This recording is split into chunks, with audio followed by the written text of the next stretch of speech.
samun sinadarin lead a gurare daban-daban da kuma abubuwa da muke amfani da su yau da gobe a cikin rayuwarmu. Na farko ana iya samun lead a mahaƙar ma'adanai, ana iya samun lead a ma'aikatar tama da ƙarafa, ana iya samun lead a batir da aka haɗa shi da lead, ana iya samun lead a kayan kwalliya da aka haɗa su da lead, ana iya samun lead a kayan wasan yara, wato kayayyakin robobi na wasan yara wanda aka haɗa su da lead, ana iya samun lead a kayayyakin ƙarau wanda ake amfani da su a gidaje, ana iya samun lead a kayayyakin aikin ruwa wato plumbing pipes da aka amfani da su wajen plumbing.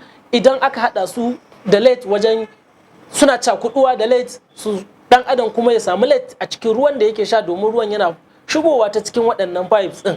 Sannan a ƙarshe ana iya samun lead a kayayyakin shafe-shafe na yau da gobe da aka sani, kamar mayuka da kuma kayan kwalliya da aka sani. Saboda haka waɗannan su ne manya-manyan hanyoyin da ake samun lead a cikin muhallin bil'adama. A tare mu a bidiyo na gaba domin samun ci gaban wannan maudu'i na lead poisoning, wato gubar lead. Assalamu alaikum.